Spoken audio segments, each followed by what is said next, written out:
first place you can see up on the map is Babylon, ancient Babylon.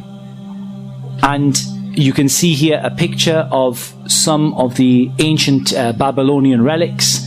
And Babylon is of course a particular area that is mentioned in the Bible and is mentioned in the Quran.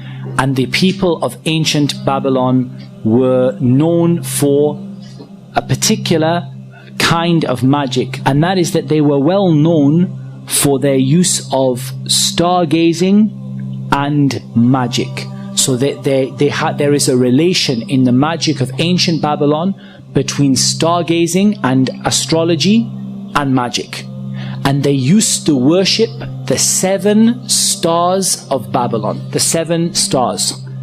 They used to seek nearness to their gods through 3 things, particularly through the use of incense, the use of knots, and the use of sacrifice to other than Allah. Now we come to Egypt. And as you can see there, we have a picture of Egypt, and we have some Egyptian hieroglyphics. The Egyptians were well known for using in their magic hieroglyphics, symbolism, and magical words. They have many manuscripts and scrolls that are written in hieroglyphics depicting the carrying out of magic. There was a particular place where they were known for the magic that they did, and you all know the story of Fir'aun and the magicians and how that came about.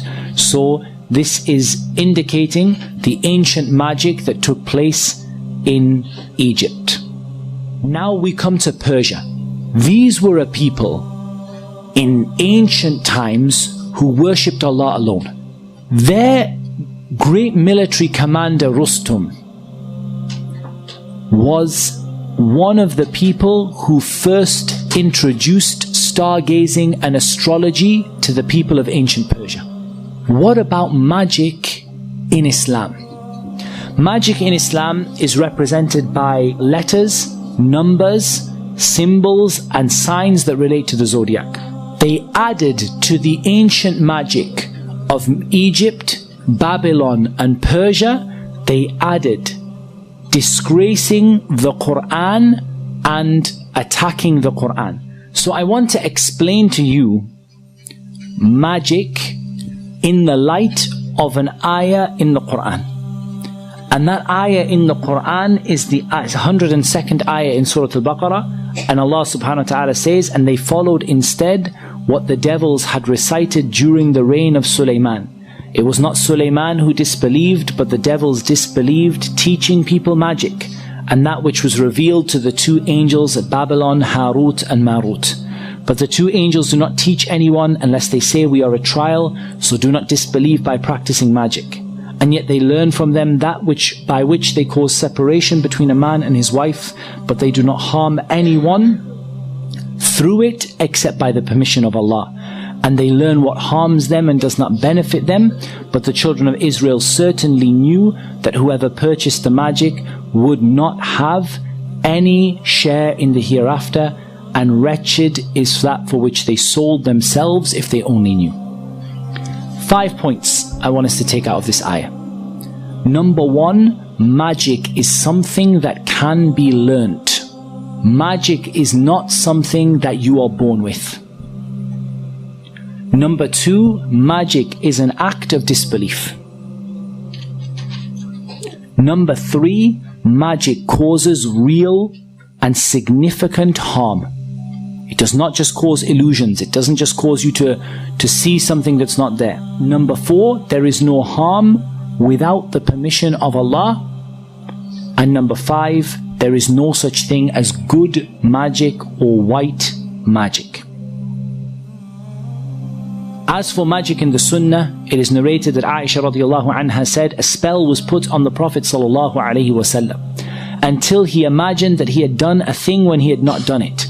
One day he made dua and he said, do you know that Allah has shown me in what lies my cure? 2 men came to me, and one of them sat at my head and the other at my feet. One of them said to the other, what is ailing the man? He said, he has been afflicted by magic. The other said, who have bewitched him? He said, Labid ibn al-A'sam. He said, with what did he perform the magic? He said, with a comb, the hair that is stuck to it, and the skin of the pollen of a male date palm. He said, where is it? And he said, it is in the well of Darwan. The Prophet ﷺ went out to the well and he came back and said to Aisha, its date palms are like the heads of devils.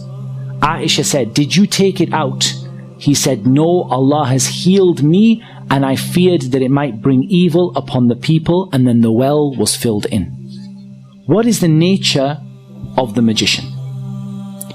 The nature of the magician is that a person cannot become a magician until they reach the highest forms of disbelief from which there is rarely any return. The shaitan lures them with promises of riches and fame, begins by asking very little. Once the person is hooked, the shaitan does not let them out of their grip. They must perform the most evil acts in order to remain as a magician. And in reality, rather than me telling you, I'd like to show you.